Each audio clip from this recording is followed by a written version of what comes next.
为什么田径短跑400米被称为最难的竞赛项目呢？从运动生理学角度，400米是一项无氧运动，并不是400米本身比800米、1500米难跑。同样的速度，显然距离越短越轻松。400米项目不仅仅考验的是运动员本身的爆发力，更需要运动员的耐力。所以400米对一个运动员的体能素质考验是很大的，而是如今比赛要求400米选手维持尽量高的无氧过程比例，以获取更高成绩。为了保持速度，依然要通过无氧分解获取能量，需要克服极大的生理不适与身体机能障碍。而400米真正最难的还是最后那100米，最后100米冲刺跑也是实力的分水岭，堪称极限强度运动。能坚持跑完400米的选手都值得称赞。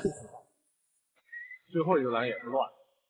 其实就这么乱，大家可以看，他仍然是领先很多，但是他的今天这个比赛呢，确实是发挥比较失常。整个的11个栏间呀，基本全是混乱状态，因为第2个栏呢，他又改了，等于加了一个，第3个栏呢又回到了16个，第4个栏份又是16个，中间呢就是乱了，中间有2个栏是画了17个。就是一般运动员呢，如果这能力不足的话呢，肯定就出现失误。穆加年呢，在这区看不出排位，对，他那个起跑线呀，他拉伸远出30米，还要看伊埃茂交接区那个位置。对，现在其实领先的是，大家差不多。其实相对领先的在内道，湖南队不落后，但是呢，在第7道首先出去的是福建队。福建队交接棒也是很。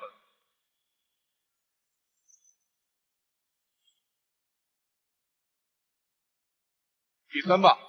是非常关键的。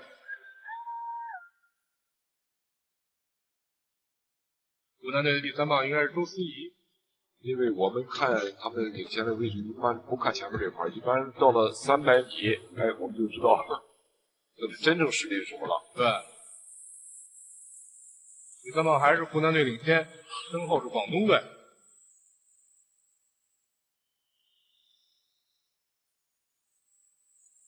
跑完300，看个下弯道，广东队上了，广东队和后面的四川队都追了上来，都追得上来了，这个距离就不好说了，这个距离不好说了。有最后起步，看看交接棒，加油！交接棒的转换非常关键。杨慧珍最后一个接棒，杨慧珍是第8个接棒，这四川队跑到第3棒的时候跑到第8，看他能追到第几位啊？这个特别期待。当然先看冠军啊，湖南队还是处于领先。湖南队最后一棒是廖梦雪，杨慧珍上来200米先超了俩，这个确实太难了，因为他第8个接棒，对，他距离湖南队交接棒的时候差了60多米，60米，看看能不能冲到第3位上去，现在排第5了。湖南队的领先优势还是非常明显，杨慧珍已经超到第4了。还有一个奔着第3去，看看最后的冲刺，杨慧珍距离第3名只差了5米的距离，湖南队稳稳获得了冠军。23名的400米多难跑呀，而4×400米又有多难跑呢？其实都一样，都是跑400米，唯一不同的是4个伙伴一起，还要完美的配合，这样才能取得比赛的胜利。而国内就有这么一个人，他常常都可以在比赛中力挽狂澜，即使落后于第1名，也会拼尽全力绝地反击。他就是潘高琴。2016年获得全国田径大奖赛400米冠军，运动生涯跑过很多场比赛，但最精彩的还是在2018年国际田联世界挑战赛大阪黄金大奖赛女子4×400米的决赛上，潘高琴携手梁诺、程冲、何科等人，而作为第4棒的潘高琴，在落后日本队10几米的情况下，实行了超越，绝地逆转，最终中国队以3分37秒35惊险获得冠军。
年仅21岁便成为牵动世界的人。3年前，他曾打破400米全国纪录，如今宝刀不老。在2020年6月河南田径测试赛男子400米比赛中，以46秒7再次打破400米全国纪录，他就是郭宗泽。郭宗泽在国内可是400米项目上的王者，至今无人能撼动。2015年6月28日，全国田径冠军赛暨大奖赛总决赛上，郭宗泽以45秒66的绝对优势获得冠军，创造了14年来中国男子400米最好战绩。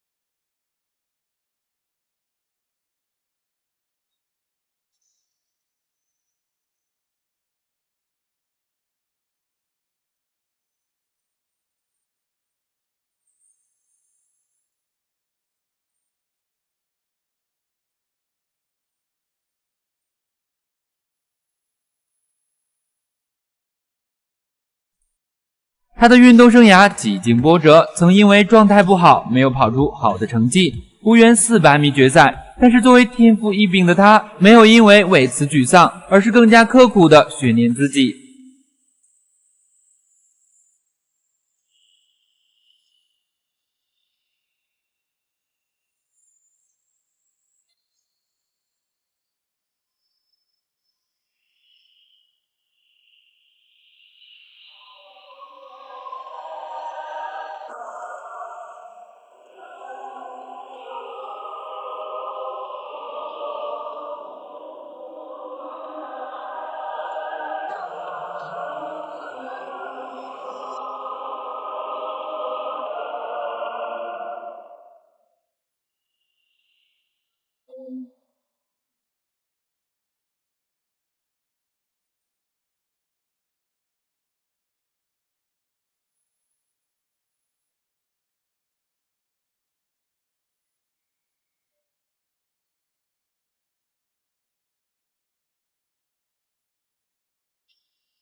如今21岁的他再次回到赛场上，势必要呈现出一场惊心动魄的比赛，向自己的梦想继续发起冲击，也再次宣告他未来